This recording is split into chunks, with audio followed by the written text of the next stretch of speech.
ভেনেজুয়েলায় হামলা চালিয়েছে মার্কিন যুক্তরাষ্ট্র।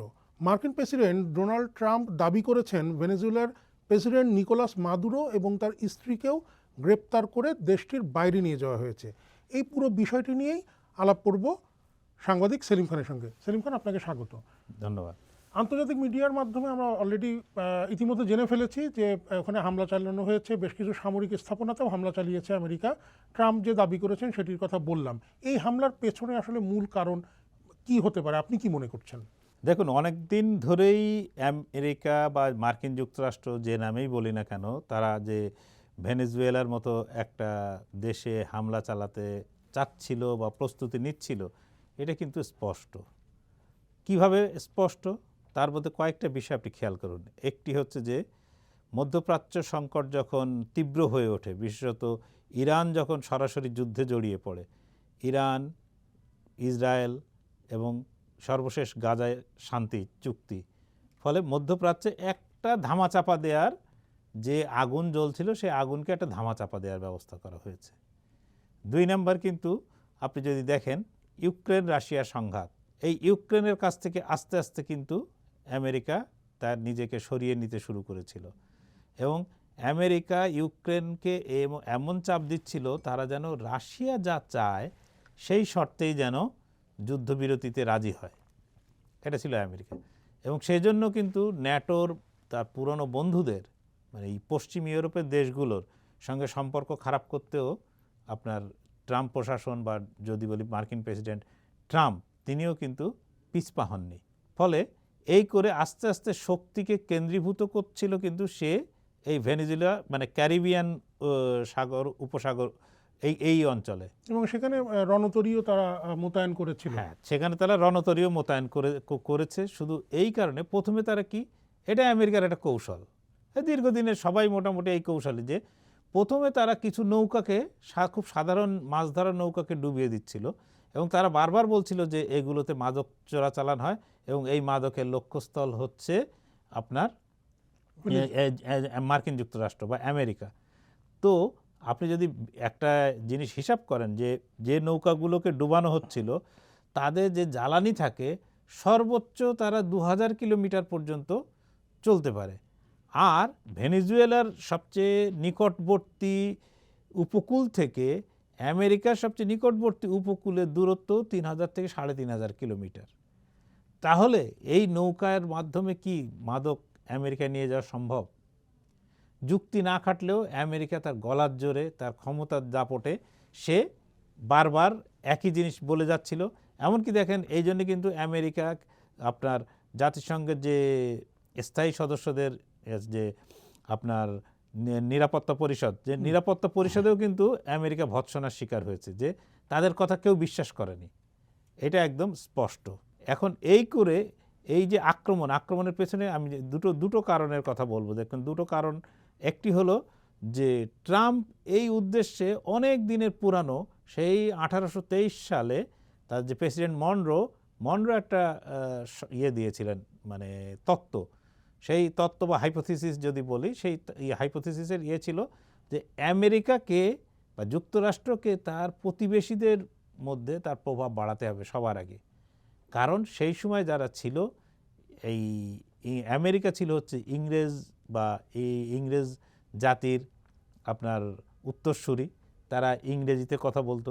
বাদ বাকি জায়গাটা কিন্তু ছিল স্প্যানিশ বা পর্তুগিজ এদের হাতে। তো এদের কাছ থেকে আমেরিকাকে নিরাপদ করার জন্য তিনি প্রথমেই বললেন যে প্রতিবেশীদের সঙ্গে আগে আমেরিকার প্রভাব বাড়াতে হবে। আমেরিকার প্রভাব যদি প্রতিবেশীদের মধ্যে বাড়াতে হয়, তো প্রতিবেশী কারা? প্রতিবেশী হচ্ছে মেক্সিকো, প্রতিবেশী হচ্ছে ব্রাজিল, মানে দূরতম প্রতিবেশী কলম্বিয়া, ভেনেজুয়েলা, সব কিউবা, এরাই প্রতিবেশী। তো এদের উপর তাদের প্রভাব বাড়াতে হবে। এইটাই মনরো ডক্ট্রিন নামে পরিচিত। সেই 1823 সালের মনরো ডক্ট্রিন, সেটা কিন্তু বহু আগেই বাতিল হয়ে গেছিল। সেইটাকে আবার ট্রাম্প ফিরিয়ে এনেছেন এই 2025 সালে এবং তিনি বললেন যে আমরা মনরো ডক্ট্রিনই মেনে চলব। আমাদের এখন মূলত দুটো লক্ষ্য। একটি লক্ষ্য হচ্ছে যে আমাদের প্রতিবেশীদের উপর আমাদের প্রতিপত্তি বাড়ানো। দ্বিতীয়টা হচ্ছে চীনকে মোকাবেলার জন্য আমাদের এশিয়ার এই যে এশিয়া প্যাসিফিক রিজিয়নে, এই অঞ্চলে মার্কিন শক্তি বা মার্কিন যে সামরিক যে সামর্থ্য সেইটাকে বাড়িয়ে তোলা। এইটাই কিন্তু আমেরিকার সর্বশেষ যে কৌশল, যে এনএসএস নামে পরিচিত। তো এই এনএসএস এর কিন্তু এই বিষয়ের মধ্যেই কিন্তু জিনিসটা তারা পরিষ্কার করে দিয়েছে যে তাদের লক্ষ্য আর ইউরোপ, আফ্রিকা বা মিডল ইস্টও ততটা না, যতটা তাদের লক্ষ্য দক্ষিণ আমেরিকা এবং চীন। মানে এখানে তাহলে আরেকটা বিষয়, যে একসময় মধ্যপ্রাচ্যে সন্ত্রাসবাদের কথা বলে কিংবা রাসায়নিক অস্ত্রের কথা বলে হামলা, এবং ইরাকে, আফগানিস্তানে এই বিষয়গুলো হয়েছে এবং সেখানে আমেরিকা ব্যর্থ হয়েছে, যেটা পরবর্তীতে আমরা বলতেই পারি। তাহলে এখন কি সে শুধুমাত্র তার প্রতিবেশীদের নিয়ে ব্যস্ত থাকতে চায়, নাকি মার্কিন প্রেসিডেন্ট ডোনাল্ড ট্রাম্পের অন্য কোনো মানে আকাঙ্ক্ষা এখানে আছে কিনা, আপনি কি মনে করছেন? এইখানে আপনি ঠিক কথাই বলেছেন, একদম যথার্থ, যে ইরাক বলি, আফগানিস্তান বলি, লিবিয়া বলি, সব জায়গায় কিন্তু আমেরিকা আক্রমণ করে হামলা চালিয়ে তার সেই উদ্দেশ্য সাধিতও হয়নি, তার উদ্দেশ্য পুরোপুরি ব্যর্থ হয়েছে।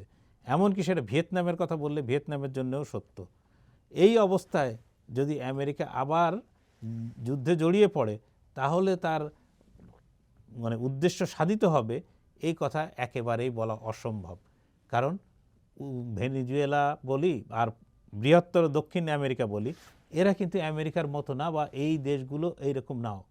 এই দেশগুলোর কি আপনার আমেরিকার কি সমস্যা হতে পারে?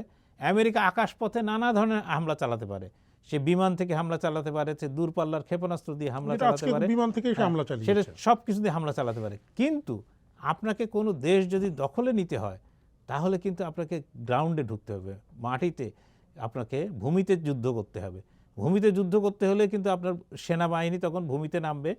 এবং দক্ষিণ আমেরিকার যদি দেশগুলো দেখেন, দক্ষিণ আমেরিকার দেশগুলোর বৈশিষ্ট্য হলো এরা দীর্ঘদিন গোপনে এই যে মানে বিপ্লবী এই লড়াই বলি, আর আপনার আর কেউ সন্ত্রাসবাদী বলতে পারে, তাদের এই যে গোপন লড়াইয়ে তারা কিন্তু প্রত্যেকটি দেশ কম বেশি পারঙ্গম। এবং এই ধরনের গেরিলা যুদ্ধে, আপনি একদম সঠিক শব্দটি ব্যবহার করেছেন, গেরিলা যুদ্ধে তারা যথেষ্ট পারঙ্গম। সুতরাং একটি দেশের যে সেনাবাহিনী, তারা জানেই যে তারা হামলার শিকার হতে পারে, তাদের ওইখানে কিন্তু স্ট্র্যাটেজি ঠিক করার জন্য 100 থেকে 120 জন রুশ সেনা কর্মকর্তা সব সময় ভেনেজুয়েলায় থাকেন। এর উপরে চীন আছে। তো আপনার ভেনেজুয়েলায় গেলাম আর দেখলাম, জয় করলাম, সেই ভিসিভিডির মতো এত সহজ বিষয়টা না। এবং ট্রাম্প এইখানে হয়তো ভুল করবেন, যে তিনি যে হামলাটা চালিয়েছেন বা যেটা তিনি চাচ্ছেন, যে ভেনেজুয়েলার সরকার পরিবর্তন, ভেনেজুয়েলার মাধ্যমে তিনি কি করতে চান, তিনি আগামী দিনে ব্রাজিলের যে সরকার, এই বছরই ব্রাজিলে ভোট হওয়ার কথা আছে 2026-এ, সেই ব্রাজিলের যে লুলার গভর্নমেন্ট আছে, লুলা গভর্নমেন্টকে উনি দেখতে পারেন না। লুলার পরিবর্তে অন্য কোনো ট্রাম্পের সমর্থক এমন কেউ জিতে আসুন, এটাই ট্রাম্প চাইছেন। এরপরে যে জিনিসটা আপনি বললেন, যেটাকে আমি অন্তত মনে করি এই মুহূর্তে সবচেয়ে গুরুত্বপূর্ণ, সেইখানে সবচেয়ে বড় বিষয় হচ্ছে অ্যাপস্টাইন ফাইলের আপনি জানেন যে জেফ্রি অ্যাপস্টাইন বলে একজন ব্যক্তি ছিলেন, যিনি শিশুদের, যারা 12 থেকে 16 বছর বয়সী এমন কন্যা শিশুদেরকে যৌন হয়রানির দায়ে অভিযুক্ত ছিলেন। এবং মার্কিন যুক্তরাষ্ট্রের মতো দেশে যে কারাগার, যেটা সবচেয়ে সুরক্ষিত বলা হয়ে থাকে, সেই সুরক্ষিত কারাগারে তাকে রহস্যজনকভাবে মৃত পাওয়া গিয়েছিল। এই অ্যাপস্টাইন ফাইল এখন কিন্তু সরকার মানুষের চাপে প্রকাশ করতে বাধ্য হচ্ছে। মার্কিন যে আইন মন্ত্রণালয় বা আপনার জাস্টিস ডিপার্টমেন্ট কিন্তু অ্যাপস্টাইন ফাইল অনেক কিছু তারা মানে সেন্সর করছে, তারপরে প্রকাশ করতে বাধ্য হচ্ছে।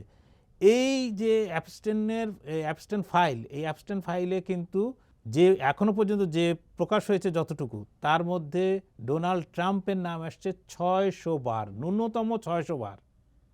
এর মধ্যে বিল ক্লিন্টন আছেন, এর মধ্যে আপনার নাম আছে এই যে স্টিফেন হকিংয়ের মতন বিজ্ঞানী। অ্যাপস্টাইন কি করতেন? অ্যাপস্টাইনে তিনি ক্যারিবীয় দ্বীপপুঞ্জ এলাকায় একটি দ্বীপ কিনেছিলেন। সেই দ্বীপটা 75 বর্গ মাইল বা 75 বর্গ কিলোমিটার এরকম একটা আয়তন। সেই দ্বীপের আশপাশে কিছুই ছিল না, এখানে প্রাইভেট জেট ছাড়া নামতে পারতো না। ফলে সেখানে যারা যেতেন, তাদের বেরোনোর রাস্তা একমাত্র যদি অ্যাপস্টাইন চাইতেন, তাহলে অনুমতি থাকতো, তাহলে বেরোতে পারতেন, নাহলে বেরোতে পারতেন না। তো এই অ্যাবস্টেন ফাইল প্রকাশের পর জানা গেল যে একজন মহিলা অভিযোগ করেছেন যে অ্যাপস্টাইন তিনি যখন ছোট ছিলেন অ্যাপস্টাইন তাকে যৌন নিগ্রহ করেছেন, ধর্ষণ করেছেন। তিনি সরাসরি বলছেন যে শুধু জেফ্রি অ্যাপস্টাইন না, সেই সঙ্গে মার্কিন প্রেসিডেন্ট ডোনাল্ড ট্রাম্পও তাকে ধর্ষণ করেছেন বলে তিনি অভিযোগ এনেছেন। এখন এই রকম নারীর সংখ্যা অসংখ্য, এবং যত এই ফাইলের বিস্তার ঘটছে ততই কিন্তু এই সংখ্যা বাড়ছে, এবং এটা একজন মার্কিন প্রেসিডেন্টকে বিব্রতকর অবস্থায় ফেলার জন্য যথেষ্ট। অভিশংসনও হতে পারে যদি এটা প্রমাণিত হয়। অভিশংসন হতে পারে, আপনার যে প্রমাণ হওয়া কি, প্রমাণ তো এখন সর্বত্র ছড়িয়ে, এবং সেইখানে কে নেই। এর আগে দেখেন আপনি বিল ক্লিন্টনও কিন্তু এই একই মনিকা লিওনেস্কির সঙ্গে সম্পর্কে জড়িয়ে তিনি অভিশংসনের মুখোমুখি হতে গিয়েছিলেন। সেই বিল ক্লিন্টনের নামও কিন্তু অ্যাপস্টাইন ফাইলে খুব গুরুত্বের সঙ্গে আছে, এবং তার ছবি সর্বত্র এদের ছবি ঘুরে বেড়াচ্ছে। ফলে এখন অস্বীকার করার মতো কোনো জায়গা নেই। সেইখান থেকে দৃষ্টি ঘোরানোর জন্য এই যে ভেনেজুয়েলাকে হামলা চালাতে বেছে নেবেন ট্রাম্প, এতে খুব একটা অবাক হওয়ার মতো কিছু নেই। আমেরিকা বা পশ্চিমা দেশগুলো মূলত তাদের জনমতকে ঘোরানোর জন্য অনেক সময় এ ধরনের হামলার পথ বেছে নেয়, এবং এই হামলার পথ থেকে তারা তাদের জনগণের দৃষ্টি তখন দেখা যায় যে দেশ আক্রান্ত বলে একটি তোলা হয়, মানে জাতীয়তাবাদী, মানে জিঙ্গোইস্টিক মনোভাব, যে উগ্র দেশাত্মবোধ যেটাকে আমরা বলি, সেই দেশাত্মবোধ। তখন মানুষ এইসব প্রেসিডেন্টদেরকে ত্রাণকর্তা হিসাবে ভাবতে থাকে, এবং তাদের যত অপরাধ সেগুলো যেন ওই ত্রাণকর্তা হিসাবে সব কিছুই মাপ পেয়ে যায়। আমি আরেকটি প্রসঙ্গ এনে শেষ করতে চাই। ল্যাটিন আমেরিকার এক ধরনের একটা বৈশিষ্ট্য বিভিন্ন সময় আমরা 60-এর এবং 70-এর দশকে দেখা গেছে যে একটা জাতীয়তাবাদী আন্দোলন, কিন্তু সেখানে একটা বাম ঘরানার, একটু বাম প্রভাবিত জাতীয়তাবাদী আন্দোলনের একটা খুব ভালো জায়গা, যেটা গেরিলা ওয়ারফেয়ারের কথা আপনি তুললেন। এই ধরনের যে অভিজ্ঞতা মার্কিন যুক্তরাষ্ট্রের আগেও ছিল, কিউবার সঙ্গে তার নানান সমস্যা, অন্যান্য নিকারাগুয়াতেও তার মানে এখানে সে করেছে। এইবার ভেনেজুয়েলাতে সে যদি স্থলবাহিনী দিয়ে হামলা চালাতে চায়, তাহলে কি লাতিন আমেরিকার দেশগুলোর মধ্যে নতুন করে কোনো ঐক্যের সম্ভাবনা আছে কিনা? অবশ্যই আছে। আপনি দেখেন লাতিন আমেরিকানরা যখন আক্রান্ত হয় তখন কিন্তু তারা পাশে দাঁড়ায়। আপনি কিউবার মতো ছোট দেশ, সে চিরকাল সেই যখন থেকে সেখানে কমিউনিস্ট বিপ্লব সংগঠিত হয়েছে তারপর থেকে কিন্তু সে আমেরিকার দ্বারা আক্রান্ত, এবং আমেরিকার দ্বারা আক্রান্ত যখন, তার পাশে কিন্তু এরাই দাঁড়িয়েছে, এই ভেনেজুয়েলা দীর্ঘদিন ধরে তারে বিনা পয়সায় জ্বালানি সরবরাহ করে গেছে। ঠিক আছে, তো ভেনেজুয়েলা দীর্ঘদিন ধরে জ্বালানি সরবরাহ করে গেল। অন্যান্য চারপাশের আপনার দেশগুলো, আপনার এই মুহূর্তে ভেনেজুয়েলা বাদে যদি দেখি, কলম্বিয়ায় বামপন্থী শাসকেরা আছে, ব্রাজিলে যদি লুলা সরকার বলি সেটাও কিছুটা বাম ঘরানার। আপনার এরকম কিন্তু দেশের সংখ্যা ক্রমে বাড়ছে, এবং এরা কিন্তু সেই কার উত্তরসূরি, মনে রাখতে হবে চে গুয়েভারার উত্তরসূরি, এবং যারা সেই চেকে নিয়ে গর্ব করে, এবং এটা পুরো লাতিন আমেরিকা জুড়ে এই গর্ব কিন্তু মানুষের আছে। সেইখানে কিন্তু এই যদি লেনিন বলি, মার্কস বলি বা মাও সেতুং বলি, তাদের কথা না, লোক চে গুয়েভারাকে মনে রাখে, এবং চের দেশে এত সহজে একটা ভূখণ্ড অধিকার হয়ে যাবে এইটা কিন্তু মনে করার কোনো কারণ নেই। ধন্যবাদ সেলিম খান। সিমন বলিভার, চে গেভারা, ফিদেল ক্যাস্ট্রোর লাতিন আমেরিকায় মার্কিন এই হামলা চালিয়ে ট্রাম্প প্রশাসন কি সফল হতে পারবে? ট্রাম্প কি আসলেই অ্যাপস্টাইন ফাইলে তার নাম থাকার যেই বিষয়টি সেলিম খান তুলে ধরলেন সেইটি থেকে নজর ফেরাতে হামলা চালিয়েছে কিনা, এই বিষয়ে আপনার মতামত জানতে চাই। চর্চার ইউটিউব চ্যানেল এবং ফেসবুক পেজে আপনার মতামত জানান। চর্চার সঙ্গে থাকুন।